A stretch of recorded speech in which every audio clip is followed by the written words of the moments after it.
more about himself. Hey, I'm Kyle. Just want to thank everyone for coming out today. Not much to mention. I started off in California. I got licensed at Elsinore, and then found myself at Paris because they had a really awesome gear rental program, and then I also was attracted to the load organizer program they had there. Ended up becoming an AFF instructor and a tandem instructor, wingsuit load organizer at Paris. Got into competition first in wingsuit, and then in speed skydiving, and been competing now for almost 10 years, and speed skydiving for 5 and wingsuiting for almost 10. Oh, and currently located in Houston now. So Paris was home drop zone from about 2009 to 2017, and then it's been Skydive Spaceline here in Houston for since 2017. Hi everybody, my name is Maxine Tate. It's great to see so many familiar faces. Hi everybody. I have been jumping for about 18 years now. I've been full-time in the sport for 14 years. I'm just shy of 10,000 jumps. I've been competing in skydiving disciplines, different skydiving disciplines, for 17 years. So I literally started in year 1 after getting my license of competing, but I've gone through a number of different disciplines during that time. Started off with 4-way formation skydiving, and then on to 8-way FS. And then finally moved over into some of the canopy related disciplines, did a season of crew 2-way sequential. It's super fun with Albert, funnily enough, from USPA, and then into canopy piloting. And I spent 7 years competing in canopy piloting on Team GB. You can tell from the accent, that's where I'm originally from, relocated to the US. And at that point, after 7 years of CP, I wanted to try something new. And I am an eternal learner. I love being new at something, like truly new, and I'd never done a vertical discipline before. So as someone who is not a free flyer, very mediocre head-up flyer, really hardly done any angle, I decided to take on speed skydiving and to try something from scratch and see what that journey looks like to start flying vertically. And I'm very new to speed skydiving, really. I've only been doing it since 2019. I rocked up and had a go at nationals in my booty suit, and then spent 2 years training for the World Championships that were delayed for a year because of COVID. So very new, never done any vertical, 2 years of time in speed, and doing all right, but certainly learning along the way. And I'm really excited to share some of my experiences with you guys this evening. Awesome. So this workshop is designed to introduce the discipline to anyone who's interested. So Maxine and Kyle are going to first explain how speed skydiving works, the gears and the risks that are involved, competition, and then of course, how to get started. So we're going to talk about all that for about 20 to 30 minutes, and then we're going to open it up to questions for everybody. So feel free to start placing your questions into the chat, and we'll do our best to get to those at the end. And any questions we don't answer tonight, we'll follow up with after the workshop. So let's go ahead. Can you guys see my screen? Can you guys see that? I can. Okay, perfect. Yep, we can see it. Okay, cool. We chatted about Kyle, Maxine. So first, let's start off with what is speed skydiving? Sure. You go ahead and go to the next slide, and there should be a definition there. So according to the FAI, speed skydiving is, they call it new because relative to other skydiving disciplines, it is new. And it's got a simple definition. You just go as fast as you can. And it's not total speed, so it doesn't matter what angle you're going at. It's vertical. So it's only measuring your speed vertically, not horizontally. And I was attracted to speed skydiving because of this. I thought it was really cool just to have something so simple that you could do as an individual competitor. Before wingsuit performance came along and speed skydiving, the only thing that was an individual discipline was style and accuracy, and then canopy piloting. So if you were wanting to do something that was modern and free fall, there wasn't a whole lot of options. But it's cool now to see things like this. I mean, obviously being on a team gives you a lot of great experiences. It makes you a better person. But it's also nice to have something you can do individually that you can train on your own time, and it doesn't have a ton of different things to memorize, like dive pools on that. Next slide.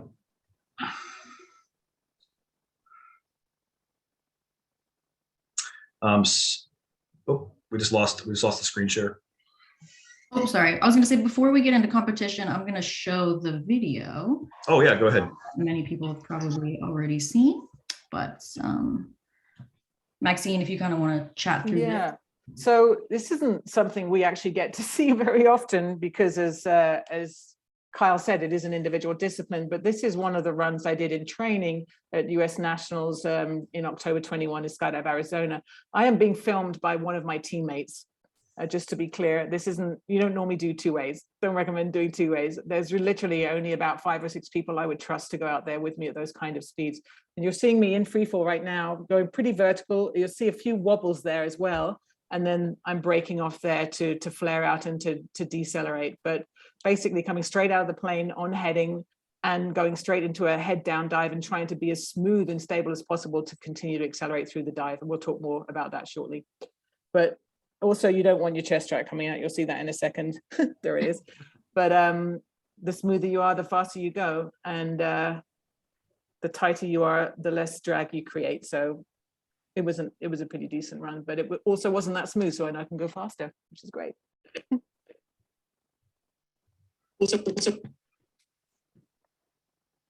Awesome. Let me get the Kyle, do you want to explain a little bit more about the rules or the rules? Yeah, where we are in competition. Yeah, we'll as soon as we get that slides back up, we can get into that. So we're not going to bog you down with a bunch of text, but I just want to touch real quick on a couple definitions. So speed measuring device, we are now thankfully using the FlySight GPS. Before that, we were using ProTrax and we were averaging out the speed. So as of this last World Championship, the FAI has now transitioned to using the GPS as the speed measuring device, which I think gives the discipline a lot more credibility than the ProTrack did. Everyone always asks what altitude you get out at and where do you break off. You break off at 5,600. Anything below that is not taken into consideration in scoring. And then the window is defined as 7,400 feet below the exit altitude. Go ahead and go to the next slide. Exit altitude is 13,000 feet to 14,000 feet. That's measured by the speed measuring device. So that's a GPS or a geometric altitude.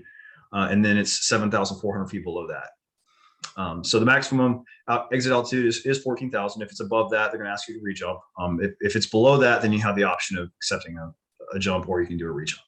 But let's say you get out at 13,000 feet on your GPS, and then you have a 7,400 foot window, and that puts you at your 5,600 foot hard deck. Next slide. And then the scoring is an average. So you have to have some sort of program to do the scoring for you. FlySight Viewer does it. FlySight Viewer is a free download. So whether you're getting into canopy piloting or wingsuiting or speed skydiving and you own a FlySight, FlySight 2 will be coming out shortly. Michael Cooper is excited about that. He's hoping it's going to happen pretty soon here in 2022. And you can download FlySight Viewer, watch his tutorials online, and learn how to use that to optimize whatever discipline you're using it for. And so we are scoring them with a FlySight. The program itself will find the fastest 3 seconds inside that window, and then the computer will average it out. And of course, again, it's a 7,400 foot window. Okay, next. So this was the first U.S. speed skydiving team. Notice Randy Connell there. He was the former director of competitions records before Steve Hubbard, and he is the one that was responsible for bringing speed skydiving to the U.S. It's actually been really big in Europe now for I'm not quite sure when it got big, but for 10 years they've been holding World Series and multiple competitions all over Europe. And Randy's the one who brought that over here to the U.S. So the first test event was in 2015 at Skydive Arizona, and from that test event we selected the first speed skydiving team who went and did speed skydiving at the Mondial. The results from that test event.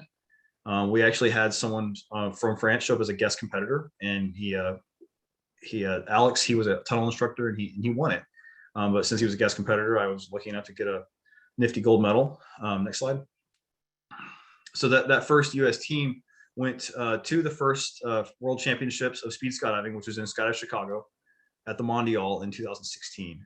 And that was when we were still scoring with barometrics. So you can see all the red all over the graph. That's kind of an indicator of all the errors that had to get taken into consideration when they were doing the scoring. If you had more than 60, you wore 2 ProTrax under the barometric scoring system. And if there's more than 60 kilometers per hour difference, they would just throw the results out. And if it was between 30 and 60, then they would apply a penalty. So GPS is obviously an improvement and gives the sport more credibility. Next slide. I thought this was pretty neat. I don't know if the speed skydiving at the Mondial triggered this, or if they found out about some other way.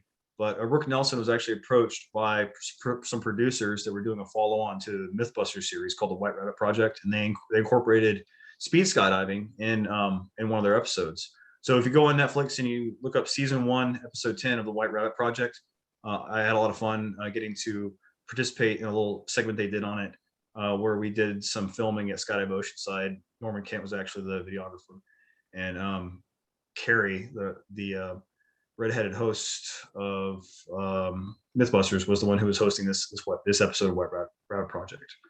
I've forgotten her last name, but I think most people know who she is. Next slide. And then that brings us up to Nationals here at 2021. So we had the Mondial in 2016, Skydive Chicago. We sent a U.S. team to the Mondial. I'm sorry, it was just the World Championships. The second World Championship in Australia. And then we sent a team to what was supposed to be the 2020 Mondial, which became the 2021 Mondial in Russia. And then most recently, we had National Championship in Skydive Arizona, which selected the current world team. And so you'll see the top 8 competitors here on this list are going to be representing the U.S. in speed skydiving at the next World Championship, which will be in Skydive Arizona this year. Next slide.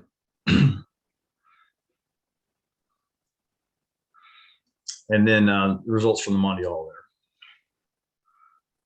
there. It's important to note these are actually the first FAI results that were scored with GPS as opposed to wearing 2 Pro Tracks. Thanks. And it was definitely less people than we had hoped for because of COVID. There was a number of really key countries that couldn't send their athletes, and we're super excited to have them all at Skydive Arizona in October. Yeah, absolutely. There's some very fast Australians, and Australia sent no delegations. They did not send a delegation to Russia. But we're lucky to be there and go kick some ass. Next slide. Go to both of you at the Mondial. Do you guys want to talk a little bit about that experience for you guys in 2021? I feel like we're running out of time, so we could do that on another time maybe. Okay, let's go. Here we are with the some of the okay. Yeah, and we don't want to get too in the weeds with this, but this is what a typical speed skydive looks like. So it's kind of hard to see there, but that peak of the curve there is top speed, and you're reaching that like somewhere between 20 and 25 seconds after you exit the plane. So it's a very short skydive, and then you spend about 5 to 10 seconds slowing down and deploying. So everything happens real fast. And notice that the green line, which is horizontal speed, where you reach the smallest horizontal speed, is where you're going to reach the fastest vertical speed, because you basically only have one thing driving you, and that's gravity. And so as much as that speed as you can direct straight down as opposed to an angle, that's going to maximize your vertical speed. Next. This is a little different view. This is from Sky Derby, that first results from Paralog. But this is actually the current world record. This was one of my jumps in Skydive Arizona at Nationals, and you can see the peak there in that little box. Peak speed is 520 kilometers per hour. And just for anyone that's never used a fly sight and they're wondering what they're looking at, like, you basically can turn that fly sight on, record your entire skydive, turn it off when you get down, and plug it into the fly sight viewer, and it's going to give you all of these diagrams. So that's where it's coming from. And we're working with Michael Cooper to try to get another one of these workshops set up where he actually talks about fly sight use for canopy pilots and wingsuiters and speed skydivers, and kind of helps promote his product and educate the skydiving general public on how to best use it once they've invested in it. But it's either go on. I was just gonna say it's either on and recording, or it's off. So it's on and has a GPS lock and it's recording, or it's off. Like, there's a lot of settings you can get into the weeds, but those are all based on alarms. So it's a pretty simple device. And you need to have a fly sight if you're going to be doing speed skydiving. And Michael Cooper has an Instagram account called Fly Sight GPS, and he actually just messaged us today and said he's going to look towards putting a video tutorial together for how to set up a fly sight for speed skydiving for you guys.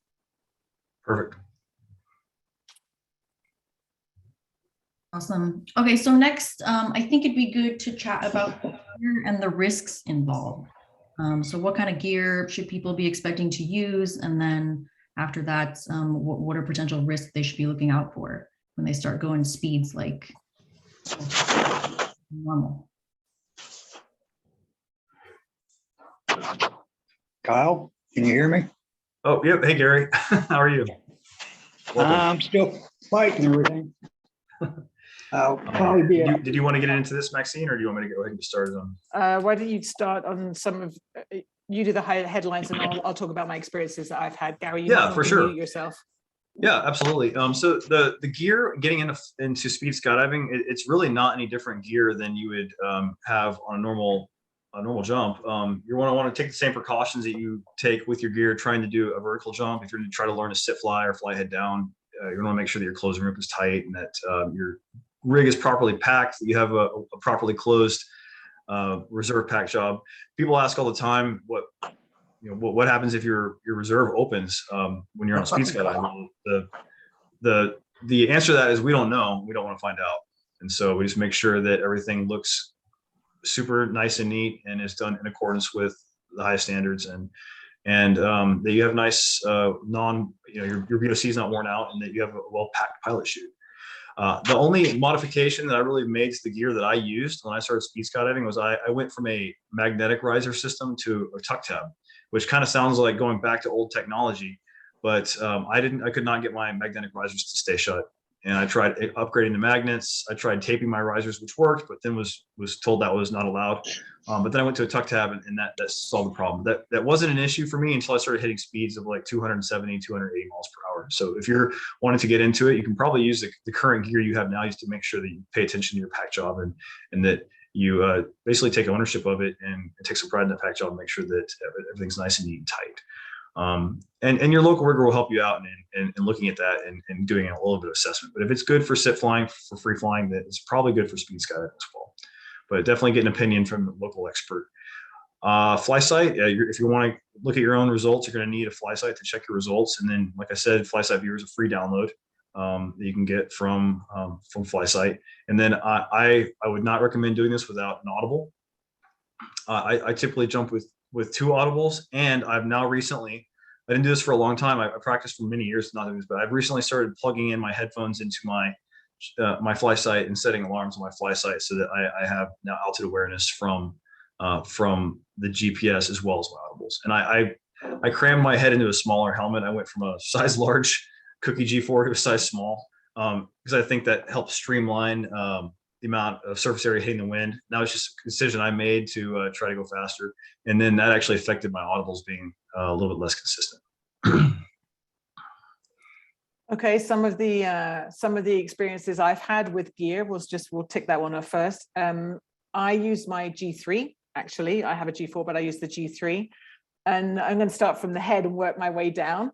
So where my visor is, the visor on the G4 sits very flush, so it doesn't really catch any air. But if you're using any helmet where the helmet sits on top of the visor sits on top of the helmet itself, it can allow air to enter between the visor and your face when you're in a head down orientation. And the faster you get, the more the airflow that can be generated there.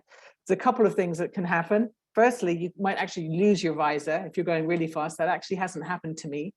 The other thing that can happen, which has happened to me, is that it's caused my eyes to water, and I've started to cry in the dive itself, and it's very hard to maintain your eyesight.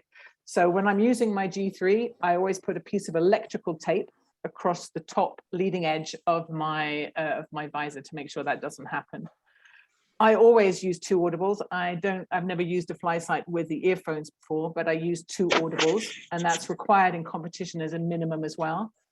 I had some problems hearing my audibles to begin with. You need to be very careful that you make sure that the speaker is on the inside facing your head and not the other way around.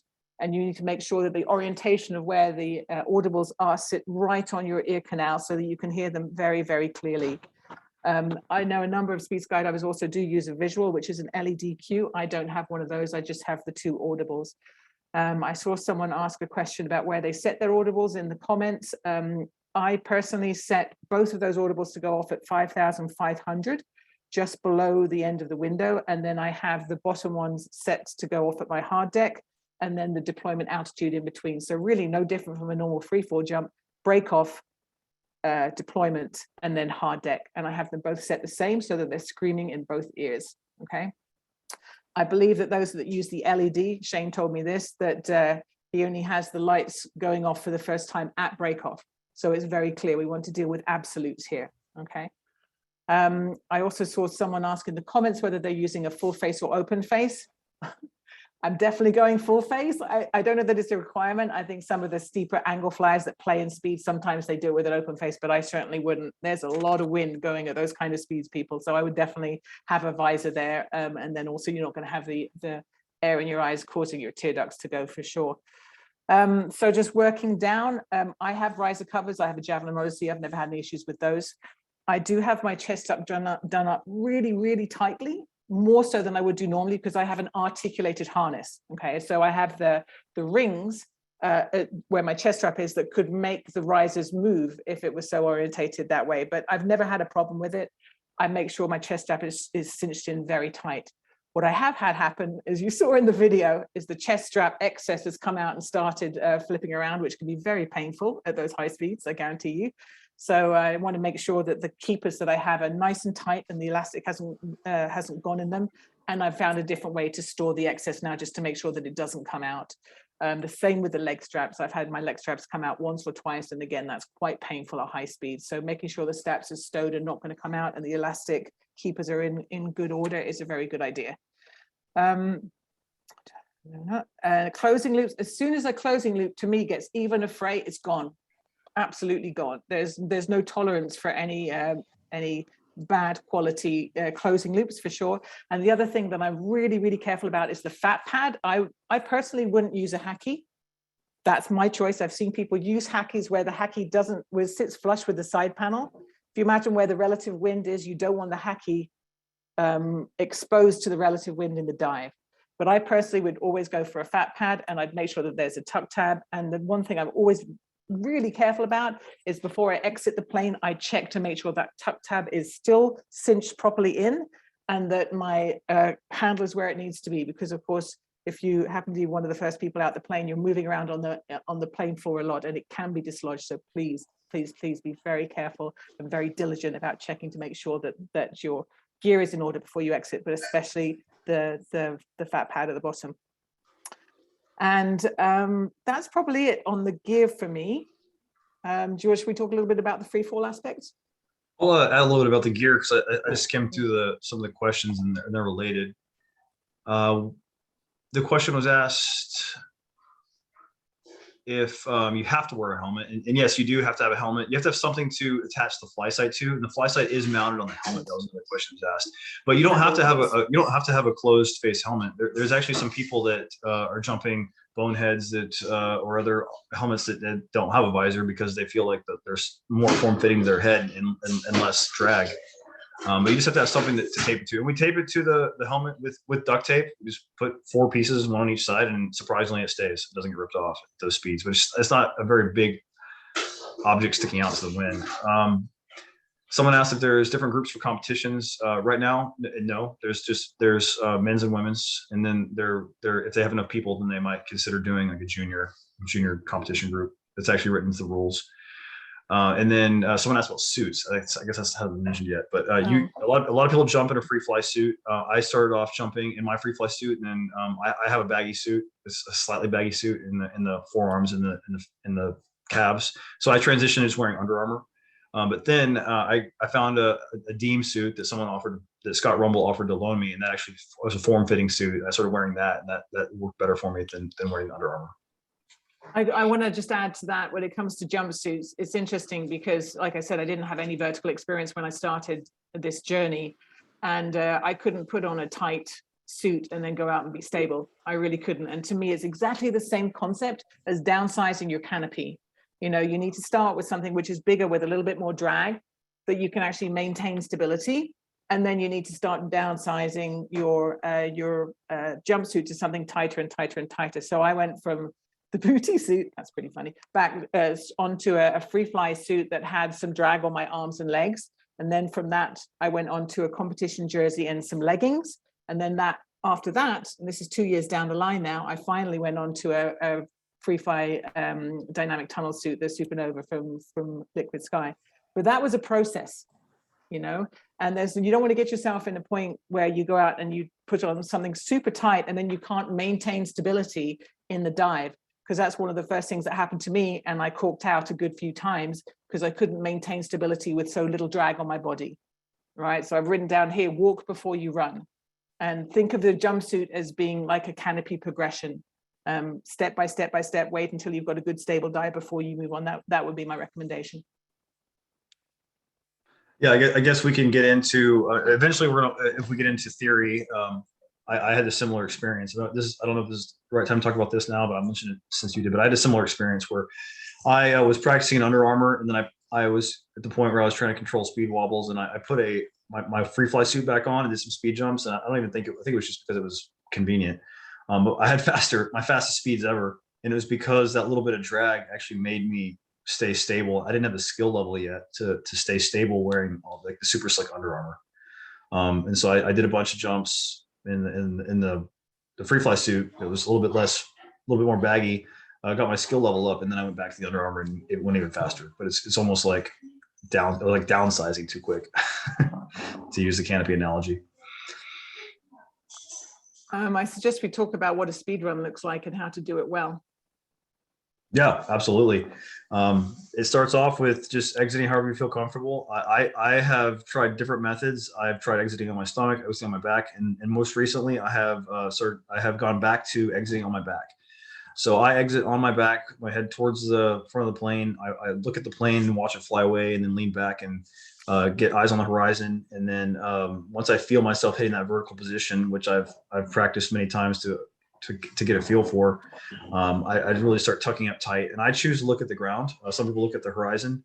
I don't think it really makes that much of a difference. I think what matters is finding a way to make sure that you're as vertical as possible, so you're not wasting energy trekking across the ground.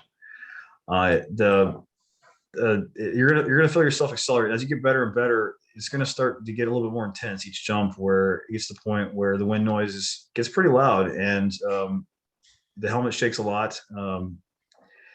And you want to make sure that you work up to that, because the audibles you will find yourself in a situation one day where you may not be able to hear your audibles go off, or you might have your audibles adjusted in your helmet a certain way that they're not getting clean airflow, and it may be like a little bit late going off, and then that could be 1,000 feet depending on how fast you're going. So there's really not a whole lot to describe because it's such a simple jump, but you're going to start feeling little visual cues and sensations that indicate to you whether the jump's going fast or not going fast, and you'll just learn and adapt from there, and look at your data when you're done and kind of figure out what works and what doesn't. And also just know that getting faster is a process. I describe it a lot to people. I use the analogy of walking on a slack line, because when you first step on a slack line, your legs are shaking like crazy and you don't really know how to control it, but you just keep practicing and every single day you just get a little bit better. And it's really just those stabilizer muscles that are getting built up to handle those weird wobbles that they're not used to handling because it's not natural. And I think it's the same thing with speed skydiving. If the only two tricks to going faster is just be more vertical, which is an experience thing, and then decrease speed wobbles, which is also an experience thing. Minimizing drag, I have not found that to make a huge difference, honestly. Body weight will make a difference if two people are the exact same skill level, but that's not really the case. Mike Brewer, who was on the U.S. team in Russia, without his rig on, he's 140 pounds, and he ended up 8th place in the world at the Mondial. He's also a professional tunnel instructor, so he's got that going for him. And he's flew himself very efficiently. I think my experience, just talking about the speed run itself, I don't go out on my back. I go out my head straight out, as you actually saw in the video there. And that's what feels natural to me. And I think it's all about trying to find what you can maintain the best ability and maintain the consistency in order to do well. So, someone's told me I look like a belly flyer trying to fly on my head, and I probably do, but that's what works for me. You know what I'm saying? So I come out straight on the line of flight and go straight into a vertical dive as much as I possibly can. I also look at the ground. If I looked at the horizon, I would probably cork out. It makes no sense to me. So I use a reference on the ground to be able to get a reading of what I believe my ground track is. And then I also use the feel of the wind on my body as a confirmation whether I'm vertical or not. And that's really the two things that I use for directional control, if you know what I mean. I also don't think you need to get super tight with your legs and what have you. To me, if I have something that's a little bit wider and it helps maintain better stability, then I'm all about it. And that's actually faster for me. So when I first started doing these dives, I wasn't even going vertical. I would come out of the plane and I would take an angle on the dive, and I would just do a super steep angle dump, maybe 75, 80 degrees dive angle to the ground, because that's what I could handle at the time. And then over a period of time training hundreds of jumps, I've now got to the point where I now go vertical, and to varying different degrees of success. The one thing I did have to learn, so if there's anyone out there who has never done any vertical skydiving and fancies a go at this, when you do get to the point where it's safe for you to have a go at your first speed run, you should make sure you know how to flare out of a vertical dive. Now, that might sound like it's very straightforward for people who are already free flyers, but for someone like myself who'd never flown on her head before, I didn't know how to flare out of a vertical dive and be efficient, effective, and be able to decelerate fast and take all of that vertical speed and translate it into horizontal, much like a swoop again, trying to make sure that I get as much distance from the jump run perpendicularly to jump run and to be safe. And that took a while to figure it out. And I remember a few months into training going up to a good friend who's a free fly coach and saying, please teach me how to flare out of a vertical dive. The repercussions of not doing it well is that you haven't decelerated enough to be able to have a nice clean opening. And I had a fair few hard openings at my own expense because I didn't decelerate properly. So that is definitely a skill that you need to bring to the table if you're going to be involved in speed skydiving. I'd say that's been the other biggest challenge for me when I started. And as far as how to, I know there's a couple questions in the chat about how to slow down. I guess the process, if I have to describe it, is I'm in this 300-mile-per-hour dive and I'm pegged out like a pencil. So I just open my arms up and go into a normal head down free fly position, which slows me from probably 300 miles an hour down to 250, 240. And then from there, I just I go onto my back. That's my process. And then I slow down on my back, and then I flip over on my stomach, and I just do a big starfish, just like you're taught in AFF. And that's all I do. I don't do anything more fancy than that.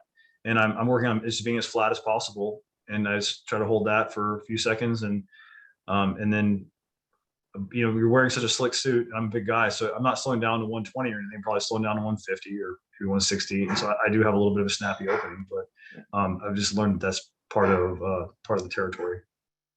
And for me, as someone who, again, is not a free flyer, being on my back is not natural. So for me, when I come out of the dive, I pull my head back and start to expose this part of my chest. And then I literally roll my shoulders this way and take my body and de-arch it effectively and choose the angle that I want to generate that horizontal separation. And I effectively hard track and try and flat track as much as I can to decelerate and cupping my entire body that way and generating a lot of horizontal movement. So it's interesting just hearing Kyle and I talk about it. We've all got our own ways of doing it because our skill sets are different, so there's no fast rule about how to do this. It's what you can do and do it safely and do it consistently. Absolutely, I agree. And people often ask, how do I get better? What kind of camp should I go to? Unfortunately, Speed Skydiving is not big enough that there are camps right now. A couple people have asked, where do you go to practice? Well, if you come to Spaceland in Houston, I'll make time to practice with you. I know that Nicholas Daniel's looking for people to practice with in Skydive, Arizona. And then Eugenio is trying to host an event or a camp in Northern California. I can't remember which drop zone it is that he It's Bay jumps Area at. skydiving, but we don't. Bay Area skydiving, okay. And he's trying to have a competition that definitely will release information about if he's able to get it scheduled. But obviously, COVID's making everything difficult right now with getting things scheduled and getting planned. That said, if people do want to get together and have a go, as it were, we'll talk a little bit about what that progression looks like in a moment. But if you're interested in having live workshops, let us know, and we're going to see what we can do to create some weekends at some of the drop zones where you can come along and chat to us, and we'll be there and we'll help you through the process. But before we do that, there's just a couple more things we need to just, for those of you that feel like you might well be ready to have a go, if you're already a free flyer or a steep angle flyer, we just want to have a quick conversation, and TJ's there saying he can help as well. He was the one who filmed me. Let's have a quick conversation of what it's like to actually do a speed run on the drop zone, because we need to talk about what that looks like in terms of the exit order and in terms of the movement, etc. So shall I start that out? I can start that out. So basically, Yeah, sure. Go ahead. effectively a speed run is considered a movement run, all right, a movement group of one, solo, not looking to build, right? And because we accelerate so fast and we're going so much faster than everyone else, we're actually naturally generating a lot of vertical separation. So generally the speed skydiver is going out first, which may seem unusual for some drop zones. But by the time we've deployed, and I'm actually land sometimes, and the folks that are out after me are not even in the pattern yet. They're actually still just in their holding area. So we generate so much time separation that the speed skydivers generally go out first. Now, one of the most important things about starting speed skydiving is you have to be safe. You have to understand how you're utilizing the airspace. So we can't talk about this enough, and make sure you understand that you have to be able to control your ground track. You need to know where you are in that dive. Otherwise, you're a danger to yourself and others. Okay. So making sure you understand how you're translating across the sky is very, very important. And we'll talk about progression in a moment. But generally, the speed skydivers go out first. What else do we want to add to that, Connell? I think that it's important to start off with a conversation with your local SNTA, Yep. and then just tell them what you're trying to do, and say, hey, I want to practice this discipline. If they don't know what speed skydiving is, then maybe you can share some of the resources that we brought up in this podcast, which is the FAI rule book.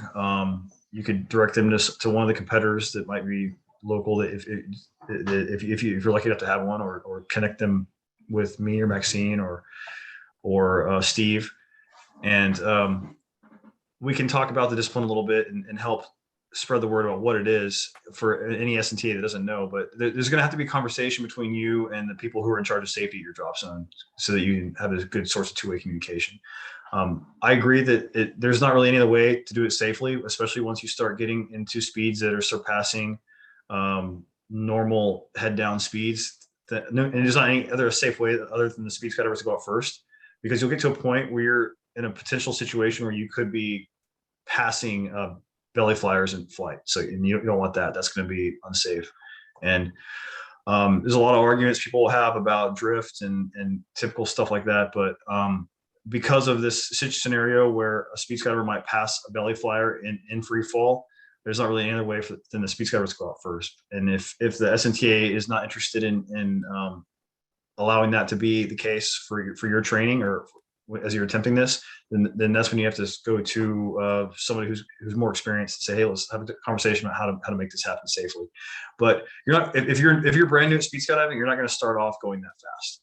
Yep. So like Maxine said, make sure that you're in that category of whatever your drop zone is, however they categorize it. You're going to probably start off as a solo tracker. And so normal safe guidelines apply of not tracking up jump run, and making sure that you have safe separation, that you communicate with the people who are going out before you and after you. And then from there, do a self-assessment with your fly site data. If you need to, bring it to your SNTA and say, hey, this is how fast I'm going. We need to make modifications to my drop zones policies. Yeah, and I would just re-emphasize what Kyle said there, that when you're on the flight line and you have other movement groups, you treat it exactly as you would do if you were just a solo tracker. So for example, I'm getting out first, and the folks further down the line, there's another movement group, and they're gonna take their angle to the right, then I'm going to the left. So just work as if you are a movement group, for sure. That said, let's talk about progression, because we're just assuming that you're out there doing some speed skydiving, but you shouldn't be unless you're ready to, and unless you're safe to. So let me just talk about what that looks like for someone who's never done anything vertical before, because that was basically me. My progression involved me going and doing 2 hours of head down training in the tunnel up here in IFLY, Utah with Dusty, just to get an idea of what it was like to be on my head, because that was a whole new thing. What I then also did last year was go to my first ever angle camp with Luis Pruneto and Gianfranco Reyes, and I learned so much. So if I could go back and relive my 2 years as a complete beginner, I would totally recommend that you start with angle camps. Yeah, just to get an idea of what it's like to start flying in a much more vertical orientation, get used to what some of those speeds feel like, get an idea of how to fly your body in all angles, yeah, which is not something we're used to if we're belly flyers. And also getting a sense of what it's like to be in a movement group and actually to be heads up about your orientation in the sky so you can have good airmanship when you become a speed skydiver. So to me, the progression is angles, angles, angles, angles. And if you go to a camp, you're going to get good advice and good progression from the organizers there that will keep you safe. That's a great way to start. Kyle, do you want to speak towards free flyers out there for more on that? I think an angle camp is probably the best way. Angle camps are very widespread and very standardized, and there's a lot of people, a lot of free flyers that do angles. And also one of the things that make angle camps such a popular thing to run at any drop zone is that you don't necessarily have to be able to fly head down in a group to do an angle camp. And so they have a wide range of skill levels that are invited to participate. They're usually very inclusive. I think doing an angle camp is probably the best way to get to flying your body at speeds like that. If you can't afford doing lots of tunnel time, then angle camps are definitely a way to go that you don't have to go drop several $100s on an hour of tunnel time if it's not something that you can do. And you can and just to be clear, you don't have to be a head down flyer or flying head down to be a speed skydiver. We have just discovered that if you are flying truly head down, then you're going to be faster. And if you're not flying truly head down, you're probably not going to be that fast.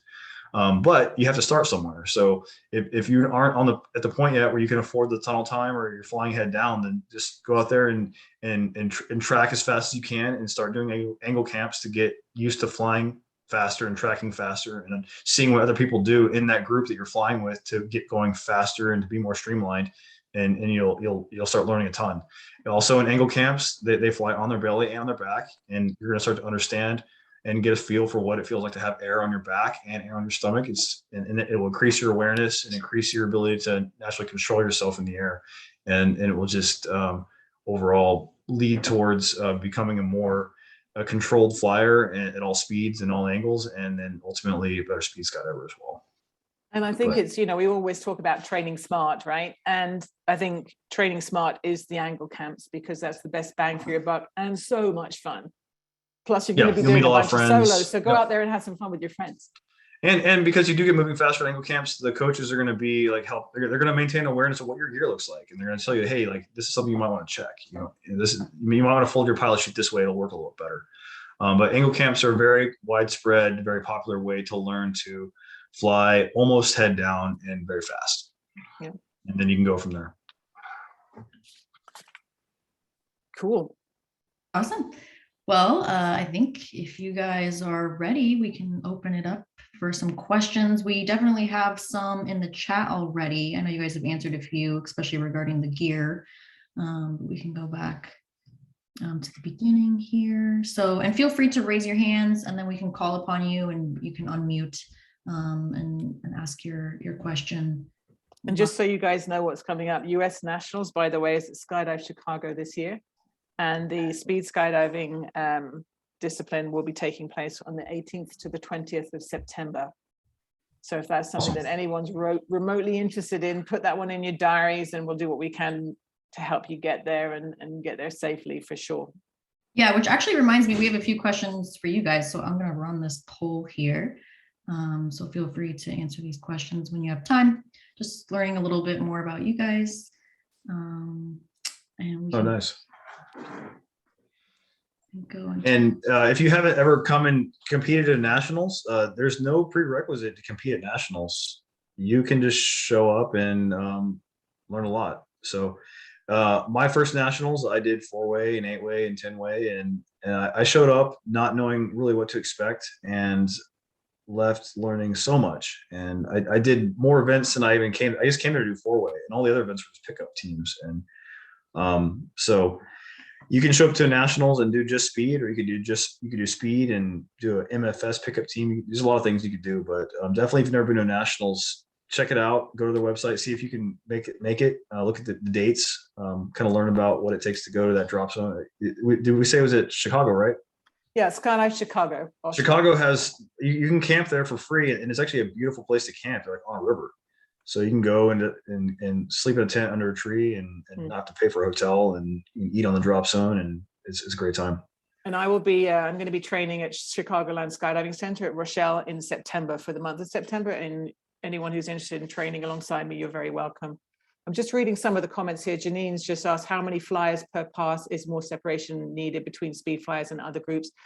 We're just another group. And if we actually had multiple speed flyers on the same pass, there would be a maximum of 6, and it's the same in competition.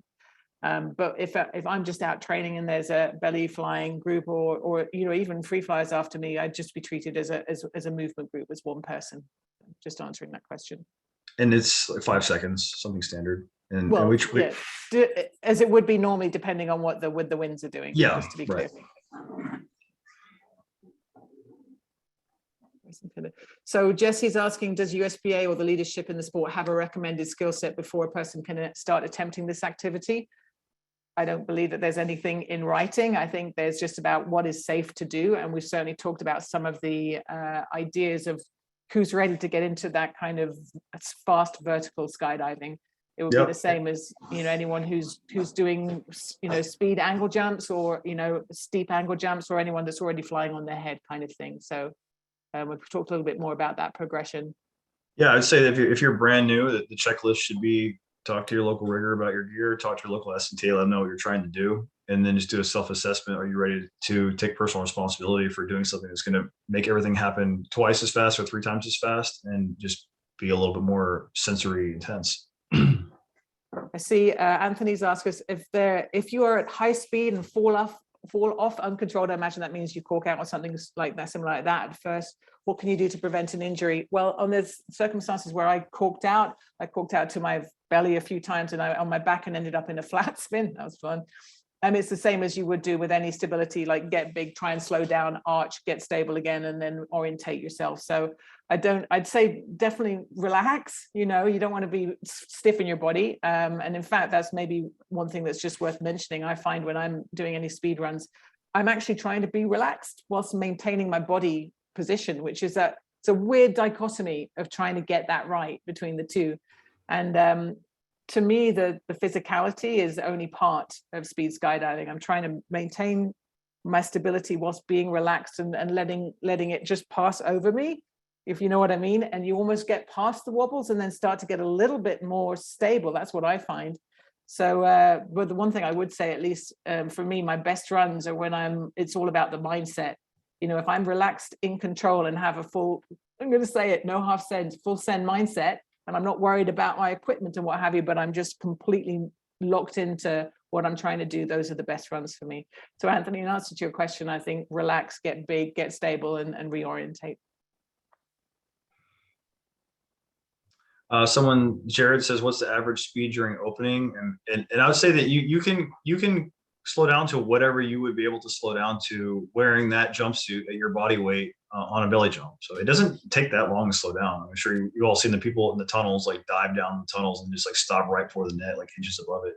You slow down pretty fast, but you just have to understand that if you're wearing a tighter jumpsuit and you're a heavier person, you're not going to necessarily slow down to 120. So you might have a little bit more snappy opening. But I think I slow down as much as I can, being a 200-pound guy wearing a tight suit. Jeff, I see a question from you. Are you allowed to wear weight? That is a really good question. And the answer is currently no. It's a question that Mike Brewer brought up at the World Championships, all 140 pounds out the shower of him. And it's interesting because right now you can't, but I think it's something that should definitely be considered. We have precedent for it in canopy piloting, that there is a way to be able to bring weight into the equation. So the short answer is currently no. But it's discussed every meet. So if you show up and you compete, then you'll be invited to a competitors meeting. And if you feel like weight should be allowed, then you can voice that at the competitors meeting.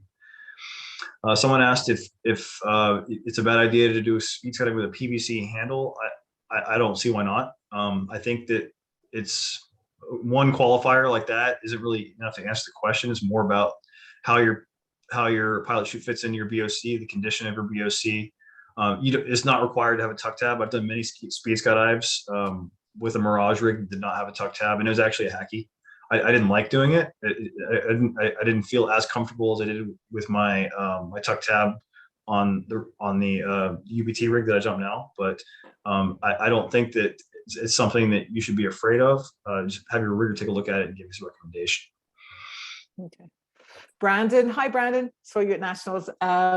You're just saying, how do we use the fly site to actually analyze what we're doing? And that's a really good question, for sure. I mean, otherwise you're just looking at a number and you can't see what's actually going on. I think that's something that we want to cover, but it's not going to be done today. So noted, maybe we'll set up a fly site workshop or something for folks to jump on in. We'll pull up some data and have a look at it or something like that. So thanks for reminding us, but yes, we'd like to do something like that. Definitely agree that we should get more in depth in this fly site at a different time. I think, but the one thing, the reason why you do want to have a fly site is just so you can check what your score is and just know if you're getting better or doing, if you do better or worse on any given jump.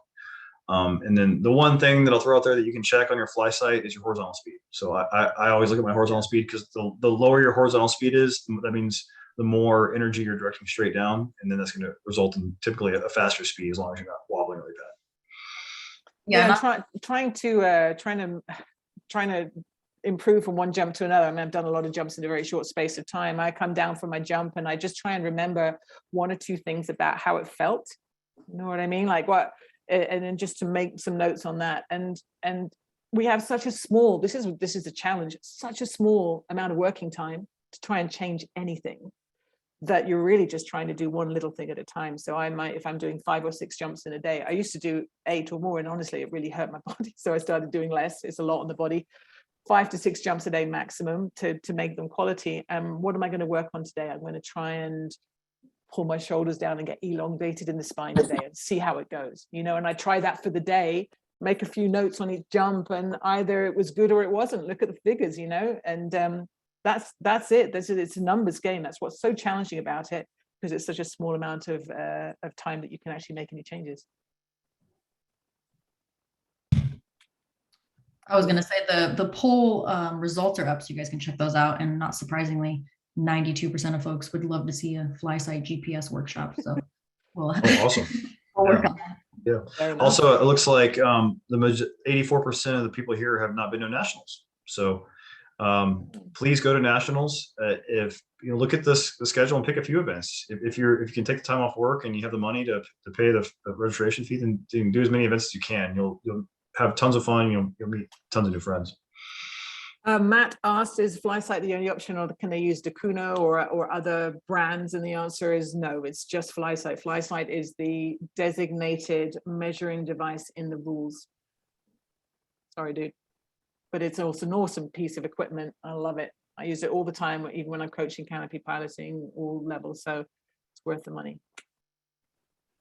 It'll help you with your landing patterns, put it that way.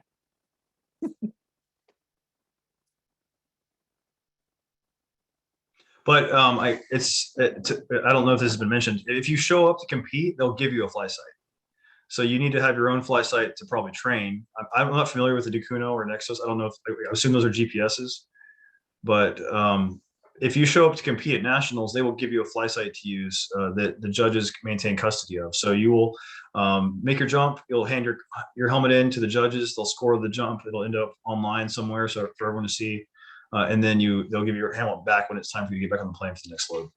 But if you want to be able to self-assess in between jumps, you have to have your own device to look at your own fly site.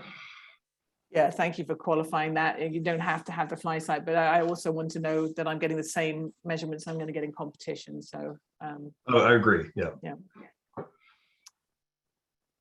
I don't see too much more. Let's talk about resources. ISA. What does it stand for? Oh God, International Speed Skydiving Association. Did I get that right? Yep. Thank God. Yeah, and they handled most of the scoring for the first few years, but now we have scoring showing up on Paralog. We've had Sky Derby who jump on the bandwagon for speed skydiving scoring, and but ISSA is still the main body that spreads speed skydiving knowledge, especially in Europe. Yeah, I'm on there. There's lots of great information there. They do regional competitions throughout the world, although they haven't because of COVID, but you can see who all the international players are. And I used that as a resource when I started a few years ago to try and find who are the people at the top of the game, and finding seminars. I watched seminars by Mikey Lovemore, Jimmy McCarthy. Like, there's some information out there for sure. So it's worth having a look at if you want to nerd out on that kind of stuff. It's a really big interest in the fly site workshop. So I think maybe Michael Cooper needs to be the next USPA workshop. Sure. Oh, Cool. yeah, right. Someone He- had he- asked if they can follow up with you both after, and we are gonna put both of their contact information in there. So Yep, Kyle, happy to answer questions for sure. Yeah. And I mean, if it looks like it'd be useful, it might be worth like setting up an hour workshop in a 3 or 4 weeks time or whatever, and just invite people to come in and ask questions. That's we can do Zoom meetings, so that I can do that pretty easily for sure. So yeah, that's yeah, great. we're here to help for sure. I mean, I know we told you a lot about safety this, safety that, which is obviously what we do as skydivers, but it's a lot of fun, people. It's very addicting to get down on the ground and take that little box and plug it into a computer and see how fast you went. So, it's very rewarding. You can get very much in the zone as a solo skydiver training hard. They're a really good community too. So. Eric asked where he can see the competition. If you guys want to chat about that, and you can certainly look at scores, but there's not a lot of filming of the actual competition happening.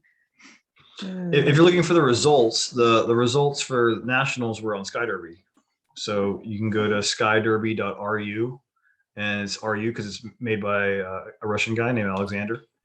And he offered to do all the legwork and programming to support our nationals event. And that's why the Skyderby, the results for the last nationals were on Skyderby. And then the results for the last Mondial in Russia, they're on Paralog. And that's, you just search Paralog Performance Plus in Google, and you'll find the address for that. I don't know what it is off the top of my head. I think what we could do is put some of the results, we'll put links to some of the results in the discussion for this event. So, because it does take a little bit of a search to find all these things. So we can throw up some good links for you all to be able to search in and get a sense of what's going on in the speed skydiving. Yeah, I'll grab a few of those right now. And we can also follow up with everyone with an email with all of the resources of where they can go to get started and some of the links that we talked about. And there's no barrier to entry, so you can right now we're not aware of any local competitions that are scheduled. Unfortunately, it's just not big enough, and people are struggling with COVID. Like I said, Eugenio, who's one of our US team members, is trying to get one set up in the Bay Area. And I've noticed in the comments a couple people are interested in hosting them. If you want to talk to me or Maxine, I'm sure we're willing to help support that. But it would just be like a little neighborhood thing. We'll show up and just learn from each other. There's no barrier to getting into it. So you can show up to nationals and compete, and you don't have to be going that fast. You can be there to learn and have fun and just hang out. And you don't have to have permission for anyone to show up at nationals and compete or be hitting any certain speeds to go there and be part of it. Yeah, I feel, and you know what I'm going to say, especially as someone who trained for 2 years on their own, damn you COVID, there's a lot to be said for going to the competition and being able to speak to the other folks there, to make sure that you're doing it safely and to get the tips and tricks. Is very much like going to a swoop con. Like, you don't have to be doing crazy scores. When are you ready to do it? When you're safe. If you can do a speed run safe, then come to nationals. And it doesn't have to be a head down thing at all. I guarantee you, in the first competition I did, I wasn't head down. I was in a booty suit. I was, 70% dive angle max.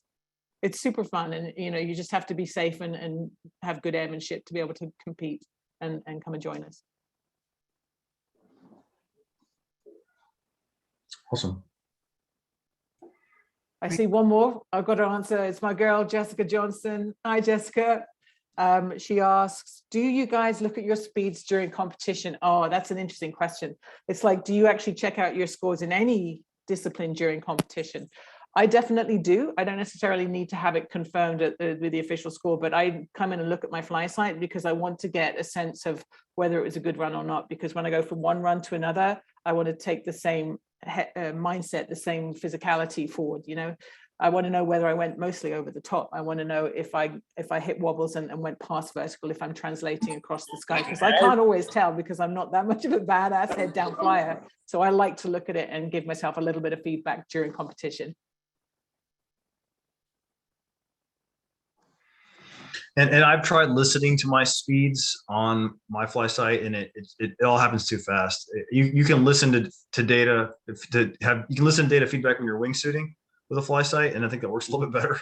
but I've tried listening to my speeds, even just the beeps, which are a lot faster feedback than the spoken feedback, which FlySight can do both, and everything happens way too fast. So you're only in the zone for 10 seconds or less, and you're focusing super hard in those 10 seconds of just staying stable. Like that's taking all your brain power. You're basically just balancing on your head. So no, I've given up on trying to listen to my speed. I don't think it matters. I think it just matters to focus on staying nice and smooth, and then trying to reproduce the whatever sensations mean that you're as vertical as possible. Cool. Okay, so there is a barrier to entry to go to nationals. I didn't mention that. It looks like it pops in the chat that Steve Hubbard's confirming that you do have to have a C license to compete at nationals. So if you're not at that point yet, then please continue working towards that point as you're going to your angles camps and doing your tunnel time. Well, we are nearing the top of the hour. Oh, we're past it actually, 6:03. So if you guys have any last comments you want to share, or any last questions, feel free to throw them in there real quick. But otherwise, thank you both so much for being here and for sharing more about speed skydiving. We are really excited about this new discipline, and we hope to see a lot of you at nationals this year. I've just thrown in Maxine and Kyle's contact information in the chat. So as they mentioned, they're kind enough to allow you guys to reach out to them and ask questions as you embark on your speed journey. So Yeah, you can catch me on Facebook anytime as well. I'm on that a lot. awesome. Unfortunately. Thank you to everyone for coming. It's been really fun, and it's really neat to see this much interest in it.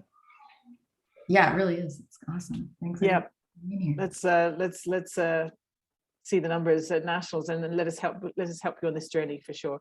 The more the merrier. It's a lot of fun, and we'd like to help you do it safely.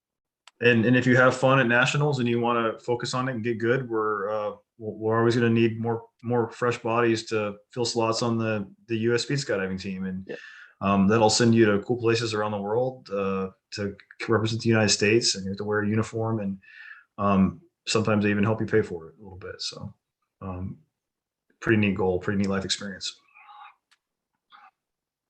Thanks, everybody. Thank you. This was valuable information. Yeah, thanks. Thanks, Thank you guys so guys. much. You're welcome. Thank you. Thank you. Thank you a lot, guys. Ciao, ciao. Ciao. Thanks much. You have a great day. You You too. can actually see people's faces now. Yay. A lot of people. Thanks. That was awesome. Thanks, Gary. Good to